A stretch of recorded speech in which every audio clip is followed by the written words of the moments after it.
À la une de cette édition, les gestionnaires, experts et équipementiers aéroportuaires de l'Union des gestionnaires des aéroports d'Afrique centrale et de l'Ouest étaient en assemblée générale à Abidjan. Ils ont parlé du développement, des défis et des perspectives de leur organisation. Restitution du manuel d'orientation et de procédure des services extérieurs de la Direction générale des affaires maritimes et portuaires au cours du séminaire de la DGAMP. C'est 24, 25, 26, 27 et 28 juillet 2023. Nous y reviendrons dans cette édition. L'Agence française de développement a présenté ses missions et ses actions au Sénat ivoirien lors d'une séance de communication organisée par les deux institutions. Les détails dans ce journal. Et puis, les populations de nations ont reçu leurs moustiquaires dans le cadre de la mini-campagne de distribution gratuite de moustiquaires du Programme national de lutte contre le paludisme de Côte d'Ivoire. Bienvenue à tous pour cette nouvelle édition sur Business 24 Africa. C'est un plaisir de vous retrouver. Du 28 au 29 juillet 2023, les gestionnaires, experts et équipementiers aéroportuaires se sont retrouvés à Abidjan au cours de la 15e Assemblée générale de l'Union des gestionnaires des aéroports d'Afrique centrale et de l'Ouest. Ils ont abordé le sujet du développement, des défis et des perspectives des aéroports membres de l'Union. Mon désir Nascimento. C'est dans un contexte global de relance des activités aéroportuaires et aéronautiques marqué par la fin de la crise à Covid-19 d'une part et par un environnement sécuritaire particulier d'autre part que s'est tenue la 15e Assemblée générale de l'UGACO, entendez, Union des gestionnaires des aéroports d'Afrique centrale et de l'Ouest.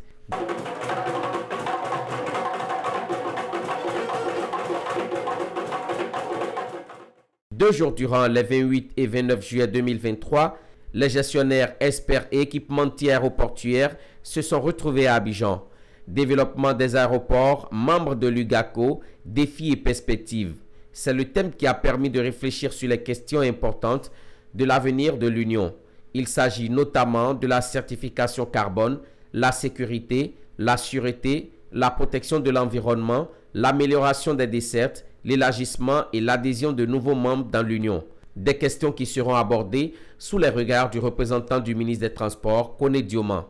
L'Assemblée générale que nous organisons à Abidjan, au lendemain de notre deuxième conseil d'administration, constitue pour l'Union une étape importante dans le processus de raffermissement des bases de l'institution sur les plans institutionnels, structurels et bien entendu financiers. L'État de Côte d'Ivoire est déjà très heureux de recevoir ces personnalités donc, en Côte d'Ivoire pour l'UGACO. À travers donc cette cérémonie, l'État de Côte d'Ivoire marque sa présence et accompagne donc les gestionnaires aéroportuaires dans leur mission. Avant d'aborder tous ces points de l'Assemblée générale, Daniel Lefebvre, président sortant de l'UGACO, a passé le témoin au nouveau président qui va conduire les prochains jours l'Union. Il s'agit de Jean-Louis Moulot, patron de la SODESAM, par ailleurs maire de la commune de Grand-Bassam. Nous allons poursuivre nos actions en termes de renforcement des capacités des membres, élargir l'Union à de nouveaux membres et sous son impulsion, nous avons enregistré la participation d'un acteur majeur de l'aviation civile africaine. Le directeur général des aéroports du Nigeria est présent ce matin et nous allons tendre la main également aux aéroports du Ghana et à d'autres membres afin que notre Union élargisse ses bases, consolide également son assise au niveau des régions Afrique de l'Ouest et du Centre. La 15e Assemblée générale tenue à Abidjan marquera un tournant décisif pour l'Union au moment où le secteur aéroportuaire enregistre une croissance nette. Des stands animés par les équipementiers ont permis aux visiteurs de toucher du doigt quelques innovations du secteur. Parlons de la modernisation des services publics dans ce journal. Du 24 au 28 juillet 2023, la Direction générale des affaires maritimes et portuaires de Côte d'Ivoire, DGAMP, était en séminaire. Il s'agissait de la restitution du manuel d'orientation et de procédure des services extérieurs de la DGAMP. Les détails avec Walter Kofi. 5 jours durant, ces acteurs de la Direction générale des affaires maritimes et portuaires DGAMP étaient en séminaire de restitution du manuel d'orientation et de procédure des services extérieurs. Un séminaire qui part d'un constat des services extérieurs de la DECAMP, que sont les directions régionales et départementales qui présentent quelques dysfonctionnements. Il s'agit au cours de ce séminaire de valider les propositions contenues dans le manuel d'harmonisation et de modernisation des services extérieurs. Cette rencontre a donc permis aux participants de faire le diagnostic organisationnel et de proposer des solutions.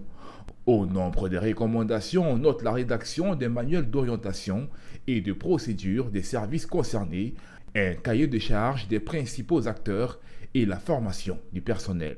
Nous avons élaboré un manuel d'orientation et de procédure des services extérieurs des affaires maritimes et nous sommes venus pour la restitution, c'est-à-dire la présentation officielle à l'ensemble des acteurs de la DECAMP afin qu'ils puissent s'imprégner des éléments du manuel pour que l'application sur le terrain soit plus aisée.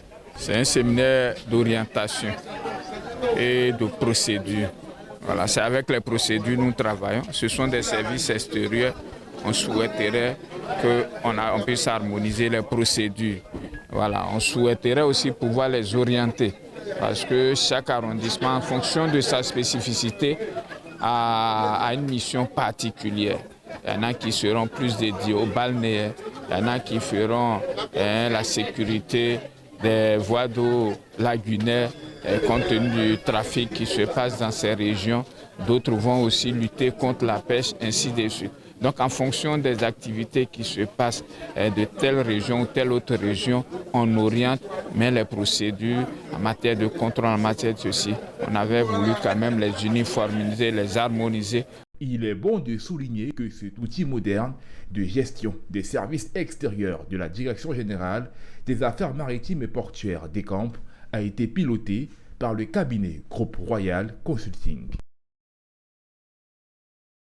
Et puis la première édition de DemoConnect a eu lieu ce 27 juillet 2023. DemoConnect est un événement dédié à la santé et au digital. Il a permis de présenter le système de gestion des centres hospitaliers et le Pass Mousso, deux plateformes unifiées dédiées à la digitalisation des soins de santé dans le système éducatif. Michel Brou, Ezekiel Seri. Ce sont des outils dont une carte et une montre qui auront pour particularité de contenir les données personnelles de santé des élèves présentés à la première édition du DemoConnect. Des fondateurs d'écoles, des enseignants, parents d'élèves, des startups et partenaires sont venus s'approprier les performances de ce système technologique. Une solution innovante qui offre aux praticiens une meilleure efficacité, mais également une rapidité et une meilleure qualité de soins pour le patient. Cette application aujourd'hui va permettre à nos enfants d'être pris en charge de façon très efficace et efficiente. Peu importe le centre de santé, qu'il soit public ou privé. Aujourd'hui, on donne la possibilité de pouvoir mettre à disposition de l'enfant de la même manière qu'on intègre son cartable, ses fournitures scolaires, qu'on pense aussi à ces informations de santé.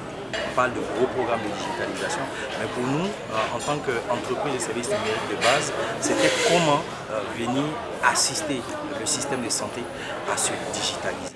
Cette initiative qui vient booster la qualité des soins au bonheur des élèves a été soutenue par les autorités du secteur de la santé et les partenaires.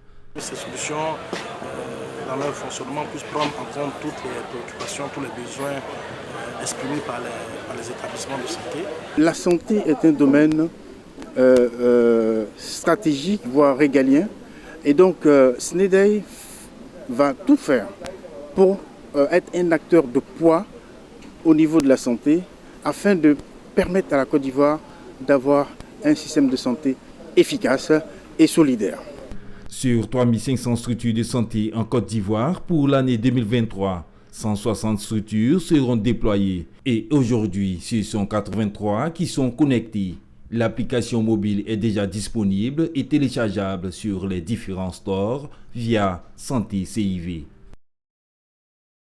À Yamoussoukro, le Sénat de Côte d'Ivoire a organisé récemment, en collaboration avec l'Agence française de développement AFD, une séance de communication sur les missions et actions de l'AFD. Cette séance a réuni des sénateurs issus de la Commission des relations extérieures et des Ivoiriens établis hors de Côte d'Ivoire, de la Commission des affaires générales, institutionnelles et des collectivités territoriales et de la Commission des affaires économiques et financières. Cette rencontre a été présidée par le vice-président du Sénat, Silué Cagnon Augustin, représentant le président du Sénat, Jano Aoussou Kouadio. Il a accueilli la délégation française conduite par Adrien Aye, directeur de l'AFD, Agence française de développement, composée de plusieurs spécialistes des questions de développement qui ont communiqué sur les missions et les actions de l'Agence française de développement à travers les présentations et les échanges qui ont permis également aux sénateurs de s'informer davantage sur les missions spécifiques et les actions de l'AFD au profit des populations ivoiriennes, mais également sur les mécanismes d'intervention de cet organisme dans notre pays. Il faut dire que l'AFD fait de grandes actions, même de grandes actions en Côte d'Ivoire, dans le cadre du développement, mais un peu méconnu par les institutions. L'idée est de faire mieux connaître peut-être ce que fait l'AFD, pourquoi elle le fait, comment elle le fait, quelles difficultés elle rencontre. Vous savez que le Sénat remplit, entre autres, une mission de contrôle et d'évaluation des politiques publiques qui sont menées en Côte d'Ivoire. L'Agence française de développement AFD est engagée dans le financement et l'accompagnement de projets dans les domaines tels que le climat, la biodiversité, la paix, l'éducation, l'urbanisme, la santé et la gouvernance. Rendons-nous à présent à Daloa. Ce mercredi 26 juillet 2023, le ministère du Commerce, de l'Industrie et de la Promotion des PME de Côte d'Ivoire a procédé à l'incinération de 27 tonnes de produits illicites dans la ville. Cette saisie est le fruit des missions de contrôle des agents de la direction du ministère du Commerce, de l'Industrie et de la Promotion des PME. Le commentaire de Michel Brou. Un coup de filet a été réalisé par les agents de contrôle du ministère du Commerce, de l'Industrie et de la Promotion des PME. 27 tonnes de marchandises d'une valeur de 30 millions de francs CFA ont été saisies par les agents de contrôle de ce ministère. Il s'agit entre autres de boissons alcoolisées et gazeuses, des sucreries, du riz avarié et des produits laitiers. Une chauffée d'agents a invité les commerçants à se détourner de ces pratiques punies par la loi. Les produits sont constitués des denrées alimentaires, notamment le riz, le lait, les pâtes alimentaires, les bouillons, les boissons gazeuses alcooliques, des matériaux de construction et autres qui ont donc fait l'objet de cette incinération. Et la quantité s'évalue à environ 27 tonnes. Et d'une valeur marchande environ 30 millions. L'appel que je voudrais lancer à l'endroit des consommateurs. Aujourd'hui, le ministère du Commerce, l'une de ses missions, c'est d'assurer la sécurité des consommateurs. Et à cet effet, Monsieur le ministre du Commerce, de l'Industrie et de la Promotion des PME, Dr Souleymane Diarra-Souba, a donc mis en place un outil qui est appelé le contrôle citoyen, qui permet aux consommateurs de pouvoir dénoncer toute velléité. Les missions de contrôle du ministère du Commerce, de l'Industrie et de la Promotion des PME de Daloa veulent combattre tous ces produits illicites. À Nation, dans le nord-est ivoirien, dans la région du Bunkani, les autorités du système sanitaire ont procédé, aux côtés des autorités préfectorales, au lancement de la mini-campagne de distribution gratuite des moustiquaires imprégnés à longue durée d'action. Ce projet a pour vision de lutter efficacement contre le paludisme car le département de Nation est déclaré zone endémique. Anissé Kouadio. Les autorités du système sanitaire de Côte d'Ivoire ont déclaré le département de Nation zone fortement endémique du paludisme. Plusieurs femmes enceintes et les enfants sont fortement touchés par la maladie. Plusieurs personnes au niveau de Nation utilisent la moustiquaire autrement. Quand on se promène un peu dans la ville, nous voyons des moustiquaires qui servent de poteaux de football. Il y a des moustiquaires qui servent de poulailler. Ces mêmes moustiquaires servent de clôture. Le programme national de lutte contre le paludisme à travers le ministère de la Santé continue la sensibilisation de masse des populations. Les premiers signes du paludisme, nous avons la fièvre qui peut être accompagnée des céphalées ou les maux de tête. On peut avoir des douleurs ou agies diffuses, ce sont ce qu'on appelle habituellement les courbatures. Et puis par moment, ça peut être aussi accompagné de quelques petites diarrhées. Un département qui a une haute endémicité et donc pour pouvoir mieux lutter contre cette endémicité dans ce département, le ministère de la Santé a bien voulu organiser donc cette campagne de distribution de moustiquaires pour aider les populations à mieux lutter contre cette pandémie. Cette mini-campagne de distribution gratuite de moustiquaires imprégnés dans le district sanitaire de Nation est financée par le PMI, President Malaria Initiative, et mise en œuvre par le PSA, Population Services International, qui accompagne cette initiative fortement saluée par les populations. Je suis contente pour venir prendre moustiquaire, à me protéger, moi et puis mon enfant. Ici, les moustiques nous fatiguent, c'est très beaucoup. Je remercie le gouvernement qui nous a donné des moustiquaires imprégnés.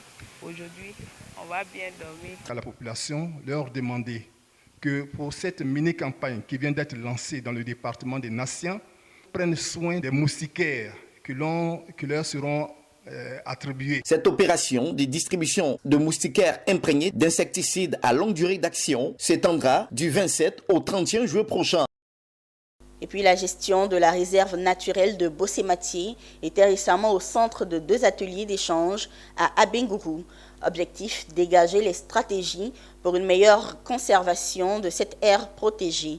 On en sait un peu plus dans ce reportage signé Joseph Assalé, notre correspondant.